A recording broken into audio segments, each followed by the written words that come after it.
Grab your garters, it's time to boop-boop-a-doop, and welcome to Dear Watchers, an omniversal comic book podcast where we do a deep dive into the multiverse. We are traveling with you through the stories and the worlds and the music and the cartoons and the stages that make up an omniverse of fictional realities we all love. And your watchers on this journey are me, Guido Grampy? Goop. No. Grampy's better than Guido Goop. Guido Goop sounds like I'm a big fanboy of Goop, and yeah. That's true. That's so, true. Grampy. I'll be Grampy. That means you're Pudgy. Yes, I'm Pudgy. Hello, this is me, Rob. And before we begin our trip back to the Jazz Age, Guido, what's new in our little section of the multiverse? Well, we just got our New York Comic-Con 4-day passes, so though it's a few months away, it is the happiest time of the year and my favorite days of every year, no matter what else happens. Sorry to everyone I know and love. Not the happiest time waiting in the queue, wondering if we're going to get the 4-day passes. Yeah, we had some mix-up with our pro applications, but nonetheless, we're going in October every day. Can't wait to see people there. Can't wait to report from there. So I think that's the only thing that's new, because we're right on the precipice of that big superhero summer we've been talking about. And we'll have some superhero episodes to come along with that. But this is steering us away, and happened because we went to a live show. And this is our first ever coverage of a live show, which is kind of fun. Well, Maybe one day we'll do Spider-Man Turn Off the Dark, but we'll have to wait till you read the history book about that you just got. Or It's a Bird, It's a Plane, It's Superman. We just got that record. Musicals. That's true. Yeah, that's true. But this is our first foray into that. So hold on tight and, I don't know, watch the Ghost Lights. I can't think of a theater reference. Exactly. If you're joining us for the first time, we have 3 parts of our journey through the multiverse today. Origins of the story, exploring multiversity, and pondering possibilities. So thanks for coming along. And remember, go to dearwatchers.com to find our old episodes, find us on social media, and do leave us a 5-star review and tell a few friends about us. And with that, dear watchers, welcome to episode 162, and let's check out what's happening in the Omniverse with our travels to today's alternate universe.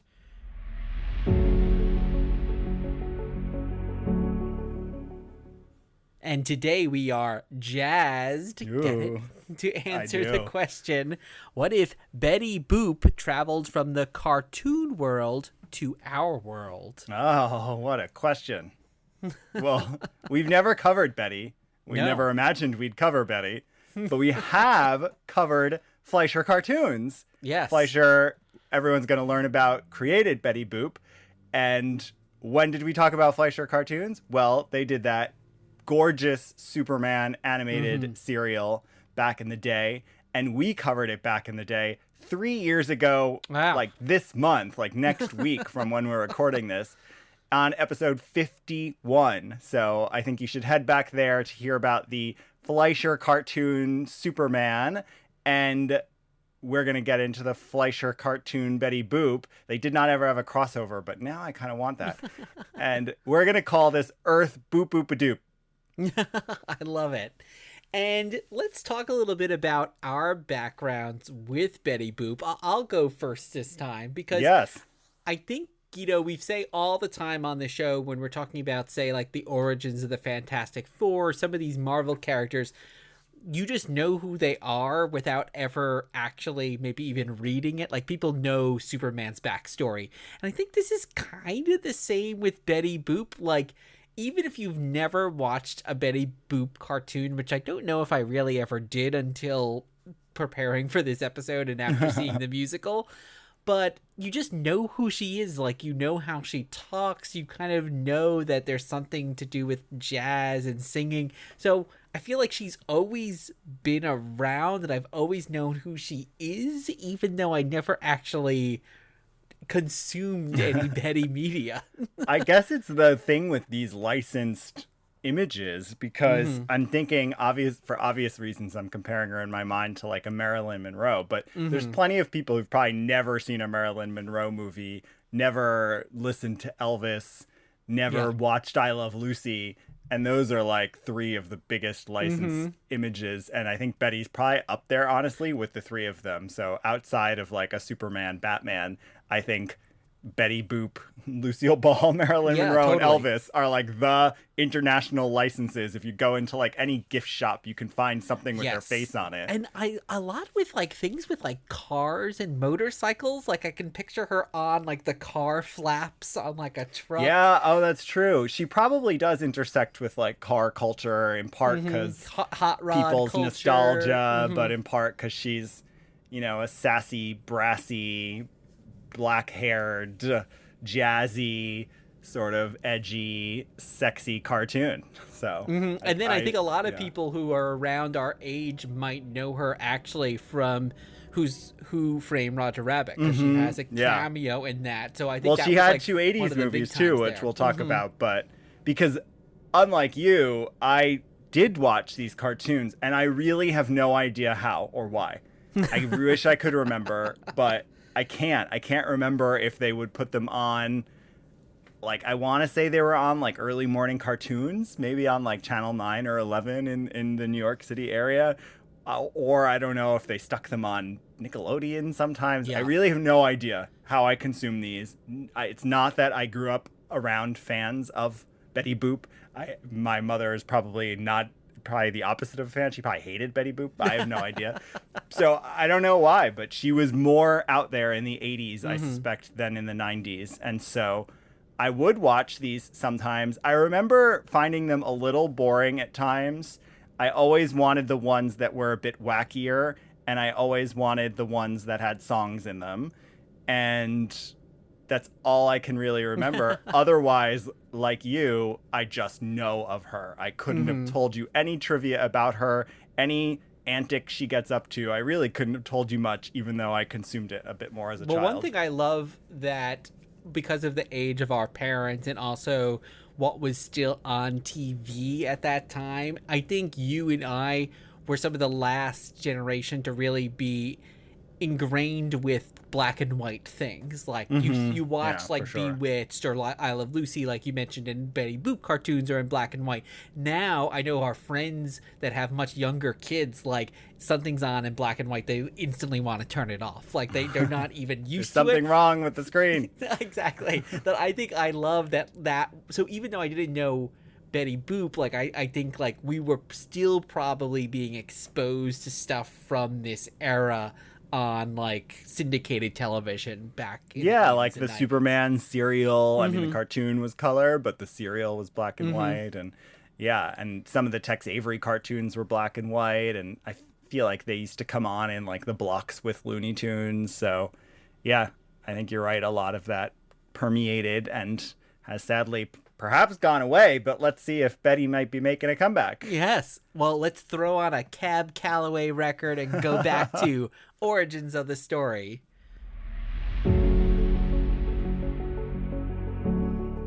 Right now on this very show, you're going to get the answer to all your questions. Our amazing story begins a few years ago. All right. So I'm going to kick us off with some background, since this is a bit of a more unusual character. We're going to give some history on her creation and her lore before we dig into her origins that we read or watched in this case. So Betty Boop is a character designed by Grim Natwick, which is a great name, but apparently a pseudonym for Myron Nordvig. I don't know which name's better. I don't know. I don't know how you even come up with Grim Natwick. That's unclear to me how this person did that. But he created Betty with Max Fleischer, who is co-conceived her. Her first appearance is in the cartoon Dizzy Dishes from August 9th, 1930. Of course, she is a dog in that. More on that in a moment. This episode of Dizzy Dishes is the 7th episode of the Talk-Artoon series. I love that name. It like works, but doesn't totally. Like, I don't know what it's. Talk-Artoon. I guess, is it? I guess because it's talkies, because we know that Fleischer worked in silence before that. But then it's art or cartoon, or I don't know. Talk cartoon. Yeah, I'm not sure. But when she does make her debut, surprise for most people, including us, she was a poodle. So she was quite literally an anthropomorphic French poodle inspired by flappers and singers such as Clara Bow and Helen Kane, who sang in a baby voice and introduced the catchphrase Boop-Oop-a-Doop, who sued the Fleischers, saying that Betty was a deliberate character. She lost, but it was later admitted that the character was indeed inspired by Kane. And even the first few voice actors who played Betty had participated in a Helen Kane impersonator contest. And if you haven't listened to Helen Kane, go listen to Helen Kane, because it really is, it's endearing and fun, but she's singing in a baby voice. So it gets annoying after like a song and a half. And it's funny that like Betty has sustained, like we said, everyone kind of knows who Betty Boop is, and Helen Kane has kind of faded away. Like a lot, even people like us who really love things from this era probably don't know Helen Kane very well. No, she even got a comic made to beat Betty's comic strip, and she had it called Helen Kane, the original Boop-Oop-a-Doop girl. I don't think that lasted though. I don't even know if it This reminds survived. me of the Mila Nurmi, Vampira, and Elvira battles as well. It could be a little, although this one feels more explicit. Yes, that one I think is more in the ether. So within a year of her debut, though, Betty transitions from her human canine breed to a completely human female character. But don't worry, she still has a animal boyfriend. And by the release of Any Rags, the short, she was established as a human forever. First voiced by Margie Hines, and then most famously by Mae Questel, who was also the aunt in National Lampoon's Christmas Vacation. Yes. And Betty was featured in 90 theatrical cartoons from 1930 to 1939. She was dubbed the Queen of the Animated Screen. And Betty's films were revived by Paramount in 1955 and eventually became part of the 1960s counterculture.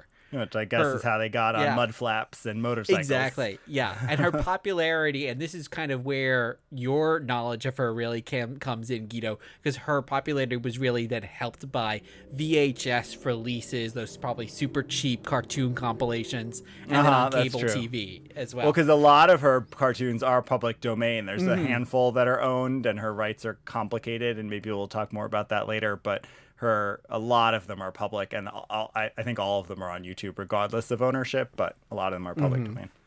Well, we'll talk a lot about her in comics, but she also had a comic strip from 1934 to 1937. Everyone had a comic strip at that time, but that's right? such a short time. I mean, when you think about a Superman comic strip or a Spider-Man comic strip or Dick Tracy, like those things lasted, or the things you read, Judd Parker and all those. Yeah. They last for 50 years. And remember, Lois Lane had a comic strip that was very short-lived as well. So, but that actually comic strip, her as a comic strip character, was actually revived in 84 to 88, but she was alongside Felix the Cat then.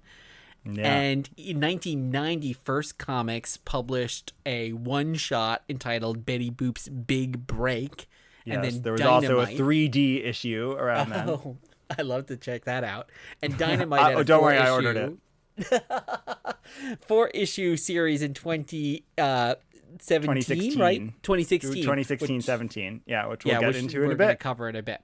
And she also had several film projects that never really came to fruition. I think she's one of those characters that every few years there was like a film project that popped up. She did have those TV films that you mentioned in 85, 89, that cameo appearance in Who Framed Roger Rabbit. And as you kind of mentioned, she's got very kind of messy rights, and maybe that's one of the reasons why the on-screen revival hasn't really come. You can kind of read all about that on Wikipedia. Great. So we watched some of her origin here, though her origin's never really told, but we treated her origin canon as the cartoons. Yes. So these are the Betty Boop cartoons from 1930 to 1939, and we watched a good handful of these. Yes, there are over 100, and they are we fun. Didn't watch all but of them. For the most part, they're directed by David Fleischer and produced by Max Fleischer. And for the most part, they're animated by Grim Natwick, but a whole bunch of other people, sometimes credited, sometimes not, are doing the work on these cartoons, which were short films. And what did you think visiting them for you for the first time ever? Not what I expected at How so? all. Because, well, we all kind of know her as kind of this jazz age character, that she's a singer, but the Oop-A-Doop girl. Yeah, Boop-Oop-a-Doop. But what I didn't really know was the world that she's put into. So she kind of goes about the world, and like she's almost the normal one, and then it's one of those, the cartoon style, which is so amazing. You can see why this part maybe happened with the counterculture in the 60s, because it's got this psychedelic thing where, like, if she takes a sip out of a coffee cup and puts it down, then the coffee cup becomes animated and like starts to talk. It's like every single thing in the world becomes semi-anthropomorphized, and it's a lot. There's like literally something happening all the time, which is so impressive. I mean, I thought it looked better than cartoons I saw decades later. Yeah, it does have great. I mean, the Fleischer studio was just, there's a reason that name is so famous in cartoons, and it frankly probably should be even more famous because it's incredible.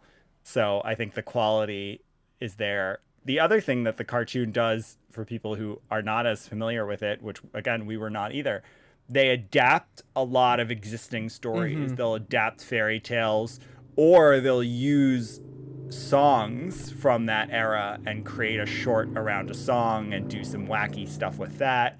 We watched a Snow White one. We watched an Alice in Wonderland one, though it's called Betty in Blunderland. There's a Jack and the Beanstalk one. I mean, they really were having a lot of fun with it. It was not trying to tell the serious story I think that you or many people would expect. It wasn't trying to like tell the story of Betty the Lounge Singer. She was just a wacky character.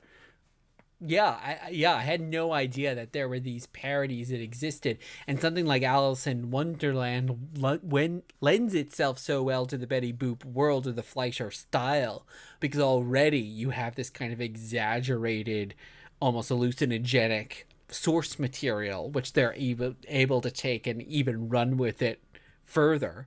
But the other thing that struck me too is there's also some, and of course we just watched a handful of episodes, but there's also some political commentary in there. Totally. We watched that one where she me. runs for president. She runs for president. There's one where she becomes judge for a day. And she becomes judge because she gets so irritated at what everyone's doing. So like she goes after the people who are spitting their gum out on the street. And like she goes after all these misdemeanors because she's just upset with the quality of life. And I think that's the part that surprised me on watching these, or I guess rewatching them, though I don't count it, is she has a fully developed perspective. I don't think I was expecting that. I think I would imagine she'd be sort of just this girl with a squeaky voice who sings and looks sexy. But she really has a viewpoint and a characterization that's consistent. She's I wouldn't say innocent or naive, but she looks at the world really with love and joy, and she wants to like take care of the world and wants the world to be happy. And so she has this sensibility that's pretty consistent, whether she's dealing with like some conflict in the club or whether she's running for president. Like she wants things to be love and together and community, and it's interesting to see that it's not cynical at all, which I think I was kind of expecting it to be for a 1930 cartoon, right? 1930, we're a year after the Depression, but no. Yeah, there's almost it's almost like if you mash together a bit the sensibilities of Disney and Warner Brothers. Like you have the heart of some of the Disney cartoons, but then you have some of the wackiness of the Silly Symphonies, Looney Tunes, but not the cynicism that you have from a character like Bugs Bunny or Daffy Duck. No. And then you put it together with like the Tex Avery art style. So there you go. It's a fusion of all the classic, iconic animation studios at this time. That's a great comparison. I definitely think, and I'm sure you'll agree, like these will be things that I think we'll definitely throw on to watch, and they're so digestible. They're short. They're definitely things they're I generally also 7 to 9 minutes. Yeah, they're really easy and fun to watch, There's some that shift focus to her cast of characters who we'll learn more about coming up. There's some that are mostly Pudgy episodes, the dog. There's some that are mostly Coco the Clown episodes. There's some that are Bimbo the Cat episodes. And then there's some that are Grampy episodes who she lives with or sometimes lives with or whatever. So it's fun how it goes in and out of that. And then there's some, like I said, where they'll do live action actually and put her in it. So there's people, there's one we haven't watched yet where Ethel Merman sings a song and she's there. Like, so they do all sorts of stuff. They have her with soldiers. So I'm assuming, I'm sure they don't get serious, but they're dealing with real world events certainly. So really interesting world to get into. Well, are you ready to give your regards to Broadway, Guido? If I knew the next line, I'd say it, but I don't. Remember me to Herald Square. There we go. Explore multiversity.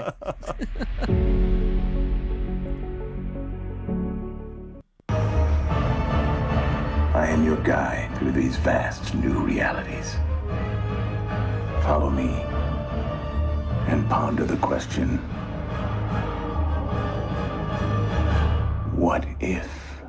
And this is Boop, the musical, which opened on March 2025 at the Broadhurst Theater on Broadway. And of course, we're answering the question, what if Betty Boop traveled from the cartoon world to our world? And this was entirely inspired by us seeing this musical live on stage about a week ago. And the soundtrack is out if anyone wants to go listen to it.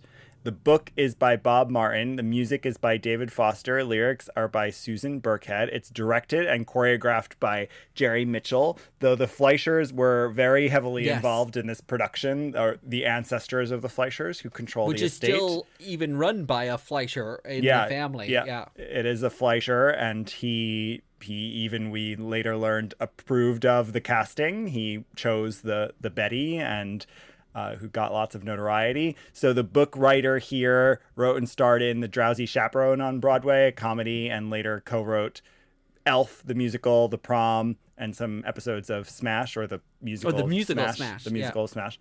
The music here, David Foster, he has 16 Grammy Awards and 47 nominations. One of those people you've never heard of, and yet has so many awards and acclaim in the music industry. Produced and wrote for Whitney Houston, Kenny Loggins, Celine Dion, and many others, including his song, the theme from St. Elmo's Fire. Yes, not the song with the lyrics, but the instrumental theme, which was so popular, it still charted. And the lyrics of the show is a musicals writer, Susan Burkhead, who did the musicals to Working, Jelly's Last Jam, and Triumph of Love. And the choreographer choreographed Hairspray, Kinky Boots, and created Broadway Bears, the annual fundraiser. So a good mix of a team for some classic Broadway feel, I think, which is what you definitely get out of the show. Why don't you give us the official synopsis, which is not really a synopsis, and then we'll dig into it. Yes. So Betty Boop longs for an ordinary day from fame in her black and white world. Off from fame in her black and white world. What she finds is an extraordinary adventure of color, music, and love in New York City. So that is the very spoiler-free version for anyone who wants to stay spoiler-free. So if you care about spoilers, we're about to spoil it. And what I will say before we spoil it, I think we both agree we can get out of the way right now that we both loved this and you should go see it. And if you can't go see it, if you can't get to New York City, to Broadway to go see it, you should listen to the soundtrack and consume it. It's fantastic for fans of musicals, Betty Boop, or anything else even remotely connected to those things. So right now, go see it. And if you're going to care about spoilers, pause this and come back and listen after you see it. But if you don't care about spoilers, what really happens, Rob? How does she get her day off from fame? Yeah, because in this world, she is like in her world, which is all in black and white. Very cool. It's like the cartoon. Very cool stage effects. Very cool stage effects. It's like the cartoon really does exist. And she's like the biggest star in the world. And she's always making these short films. So she wants just like one day where she's not the most famous person in the world. And Grampy, who's a character from the cartoons, her grandfather, is also an inventor. He happens to invent this chair that can go into the multiverse. So she goes into it and then is transported into our reality in 2025 New York City. Our reality, for sure. And when that happens, Guido, where did she land? Because we both let out, I think, audible noises in the Broadhurst Theater. It is so good. Comic book fans who are listening, who are like, what are you talking about? Why would I go see Boop the musical? This is why. Because she comes through the dimensional portal and lands at the Javits Center at New York Comic Con. And I'll tell you, the stage looks like the Javits Center. They've got the glass and the ceiling up. Yeah. Mm-hmm. They have the New York Comic Con by Reed Pop official logos and signs everywhere. Clearly got permission or worked with them or even got paid by them or however all that works. No idea. She lands there and encounters a whole array of cosplayers and characters from Comic-Con, from the Scarlet Witch to Donatello the Ninja Turtle to Pikachu to Cyclops, someone dressed as Cyclops who fires his optic beams during a song, and they have this whole effect on the screen. It is so crazy. It was completely unexpected. We had no idea, and it's really fun. Yeah, it's also, and it's fun because they're people cosplaying as the characters. So it's not just like, oh, that person's dressed as Pikachu. It's like someone in a Pikachu hoodie, and it's like this is exactly what you see at New York Comic Con. What's so cool, and I don't want to get into the ins and outs of the show, though I suspect you and I could talk about the ins and outs of the show and the beats it hits. But in that one, I'd say that song is when it really pulled me in because, first of all, as I said at the start of the show, New York Comic Con is my happy place. And she arrives there, and what's striking to her is all the color. But it's a way of her expressing how beautiful the world feels to her and how all these cosplayers are a part of that. And it's so cool for people who love Comic Con.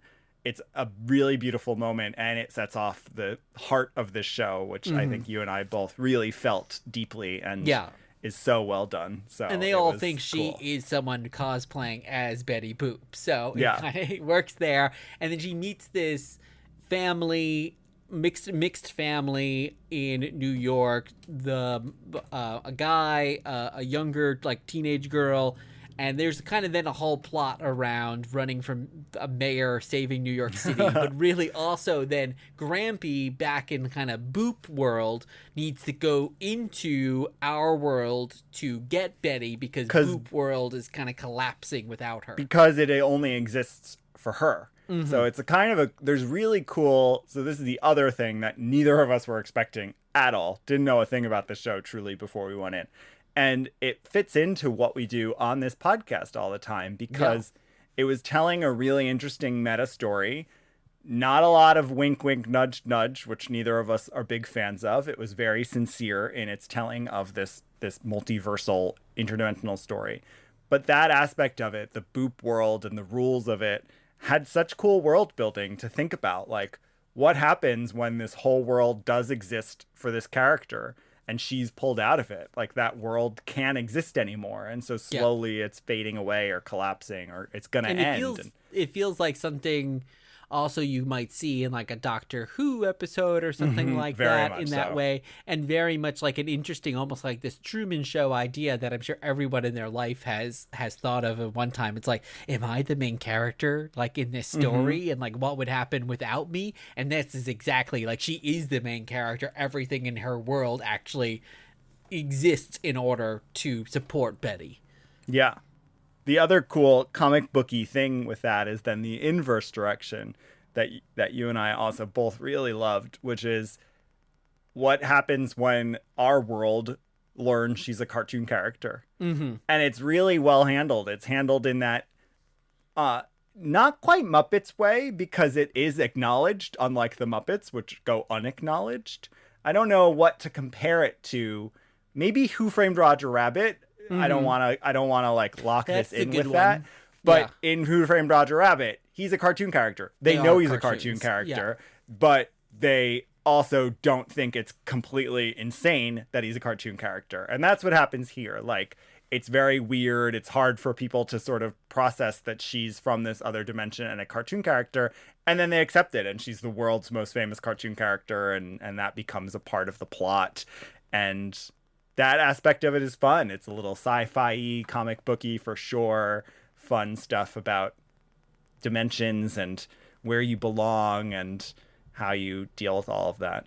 So, and we should give special shout out, I think, to Jasmine Amy Rogers, who plays Betty. She's in like almost every scene. It's a big role.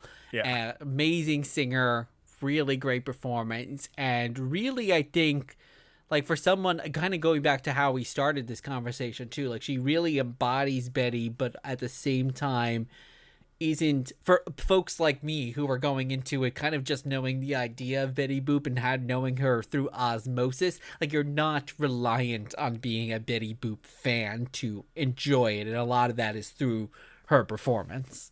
Well, she's funny and charming and super talented. There are great jokes, which you are very critical of jokes on the stage in particular, I'd say. We saw a string of shows this spring and none lived up to the humor of Boop for sure. They land some good jokes that don't take away from the heart either, and she is a huge part of that. Tony nominated, probably should have won, but certainly should have performed on the Tonys because she was outstanding and is worth seeing the show for. But truly everyone is fantastic. I mean, it's really a fantastic show, and again, I think comic book fans who couldn't care less about Betty Boop or musicals would be surprised at how much there is in the show for you to take out of it.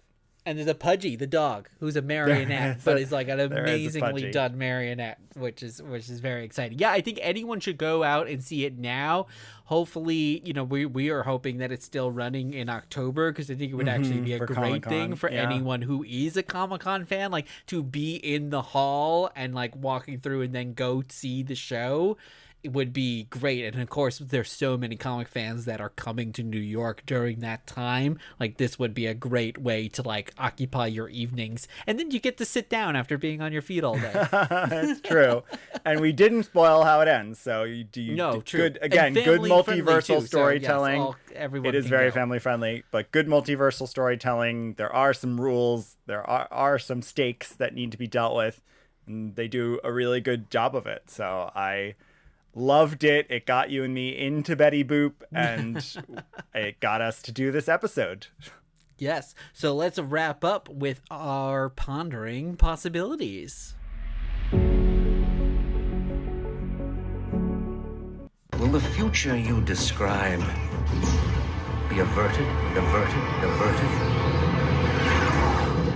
So, Guido, what are we talking about for pondering possibilities? Well, I'm afraid to break it to our listeners, but we broke one of our rules. Generally, we like our 3 segments to be chronological, but we had to break that rule because the musical was the perfect multiversal centerpiece. Yes, so multiversal. But what we're talking about are actually her most recent comics, though that makes them 9 years old. But these are her most recent comic book stories that are being told, and we will dig in and give you an overview. Yes, this is Betty Boop, issues number 1 through 4 from Dynamite Comics from 2016. So these are written by Roger Langridge. They're drawn by Gisèle Lagacé. They are colored by Victoria Robato or Pete Patanzis, depending on the issue. And then there are some, and Gisèle did the lettering also. There's some variant cover artists, including like Howard Chaykin on issue 1, which is very unusual. But Roger Langridge is probably most famous for, I think, Muppet Comics. Most people probably know him from that. He's a New Zealand creator who got started writing for Judge Dredd magazine, created a character called Fred the Clown, did write a Popeye book, also a Fleischer property, for IDW. And Gisèle Lagacé, she is actually a bassist in a band, like a punk band or something, and an artist from Montreal. We actually met her at a con some years ago because she drew Archie and the Ramones, we think, one of the Archie crossovers. She created a series called Ménage à Trois and penciled Archie at times.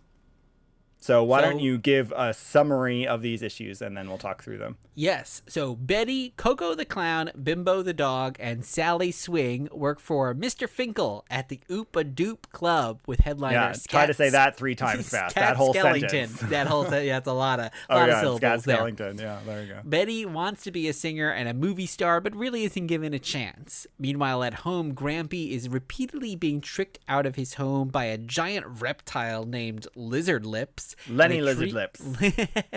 And a trio of ghosts who want to haunt Grampy's house and also claim Betty's soul for the devil. Yes, you heard that correctly. Because it's the most innocent soul. Because it's the most innocent soul there is. Exactly.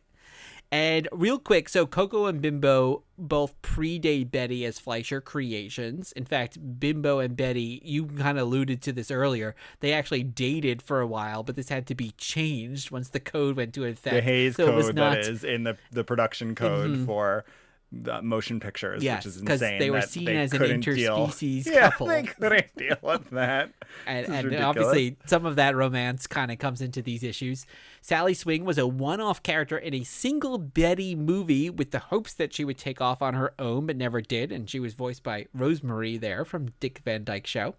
And Mr. Finkel, Scat Skellington, and Lizard Lips, they were all created for this Dynamite series. Yeah. And so this Dynamite series, if I had to guess, was planned as an ongoing. It definitely feels like it structurally. It feels like it story-wise, narratively. And again, Roger Langridge had some success on the Muppets. He would do a ton of miniseries for the Muppets, but they would go on and he'd do one volume, another volume, a spin-off, this story, that story. His Popeye also lasted 12 or 13 issues, so I suspect this was planned for an ongoing. I don't know if it didn't sell well or there was a rights issue that happened real quickly in there, but definitely feels like it got canceled too soon. They are self-contained stories, though, roughly single issue with like a little bit of crossover for people to enjoy. It's kind of like one of those shows where there's like a series arc, but a story of the week at the same time. Yeah. And there's lots of music, so they bring lots of music in. Then they write original lyrics that are contextual to the show, to the story that's happening in the episode. So that's a really fun aspect. And I like Langridge's, I like his humor with cartoons. He'll draw these panels. There must be a name for this, but I don't know what it is, and I feel like I should as a comic book person. That where there's one panel and people move throughout that one panel. You know what I'm saying? So he did it when she's in the taxi cab in that one issue, and so the taxi will show up in all these different places on one panel. Anyway, it's such a classic cartoon comic strippy thing, and I think that's what Langridge does really well. What did you think of these issues? How did you enjoy them or take out of them? Yeah, they're pretty easy breezy.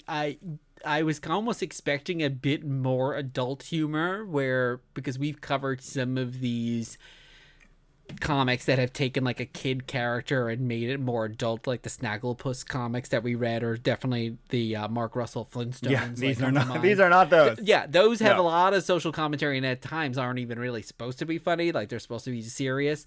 But also some of them, like the Elvira ones, have a lot more tongue-in-cheek humor. This is definitely more geared towards kids with jokes in there that I think adults can appreciate, but it doesn't, I almost expected it to have double entendre, and it doesn't. It's pretty straightforward for kids, but not talking down. So I do think an adult reader can read it. And maybe that was part of the issue of why maybe it didn't go on. Is this for adults? Is this for kids? Maybe it's a little unclear there, but I still enjoyed it. Well, I think that's Langridge's writing, because that's how the Muppet Show comics work well. And I think what I like about that in his writing is almost like what we were saying about the musical. Now, the musical has, I think, a lot more meta moments. The comic book only has really 2 that stood out to me. One, for example, where they say something like, we already established that on page 9, that sort of meta humor. There's not that much of it, but what I like that he does is he's keeping it sincere, right? He's not doing the tongue-in-cheek thing. Yes. And I appreciate that. That's how he wrote the Muppets too. But I do agree that it could have used a little more creativity in that way, whether it's through some meta storytelling or through some jokes or something. Well, and also like, the musical we found something. Yeah, we found the musical so funny, and so on that, the musical so funny, and then the original Fleischer cartoons are so weird. Like, this could have maybe taken a little bit more of the weird of the cartoons and a little bit more of the musical wasn't written yet, but the musical, the humor of the musical, yeah, it was like, it could have gone in either direction, and it was a little bit more in the middle. But I think the art is really great throughout. I love, and it's all done in that black and white style, which also looks very cool. Yeah. Yeah, agreed. So I sort of wish it went on to see how he went with it. Why do you think there's not more Betty comics? So zooming out a little bit, like why, let's ignore any rights possibility. Why hasn't there been a comic since 2016? Why wasn't there more than one comic for almost 40 years? Like, what do you think the deal is with her in comics?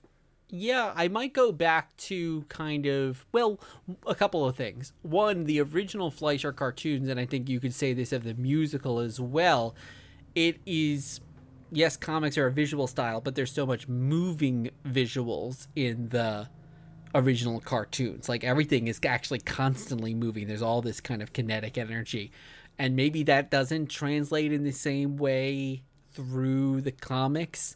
And I think the other thing would be, who is the audience? Like, is the audience for adults? Is the audience for a younger kids? Kids don't even maybe necessarily know Betty, so is it for adults in that way? But I don't know. Maybe, what do you think? That's what I'm thinking.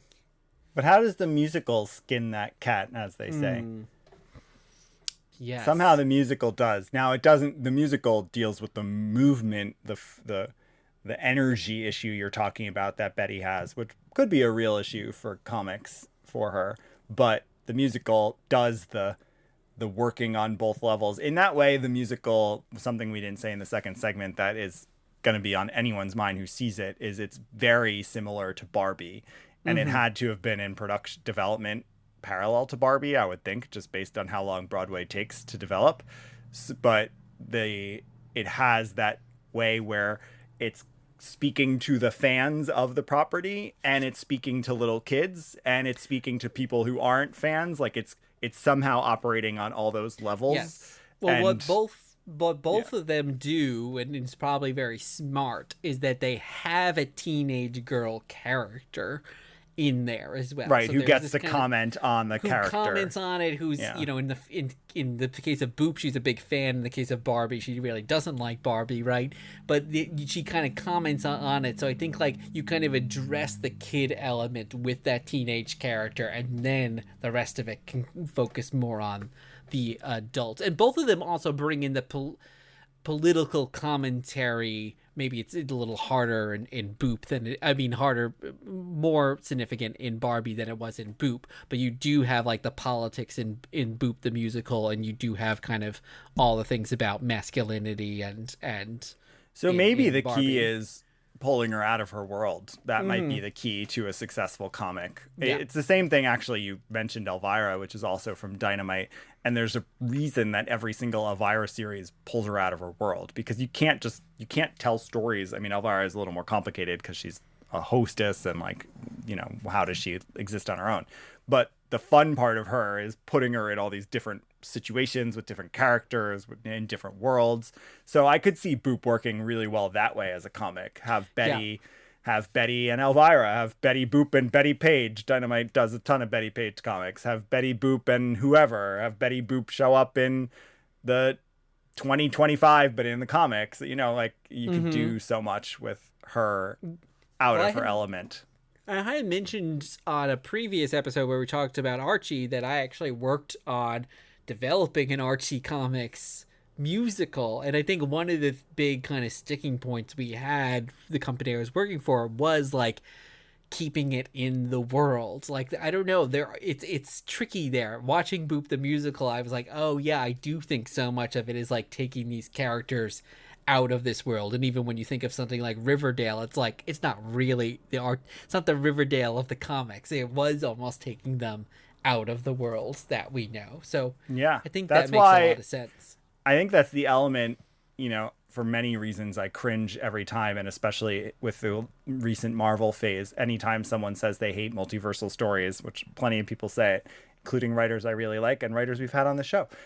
But anytime people say it, I cringe, because I'm like, when I think one of the ways I think it works really well is in this way. Take a character out of their element and you learn so much more about that character by doing that, by putting them in an unfamiliar environment or a real world or whatever. And that's what I think our whole show is about. Like, what happens when you break these worlds into each other, crash these worlds into each other? Like, what do you get out of that? Mm-hmm. And so I think a Boop comic would do that. Yeah, and it's making me think I would be curious to see some other characters from this era that have kind of gone by the wayside, like Lee Falk's Phantom or the Shadow, and maybe how could you take them into another world or modernize them? And well, Phantom's in Defenders of the Earth, which is coming out in comic right now.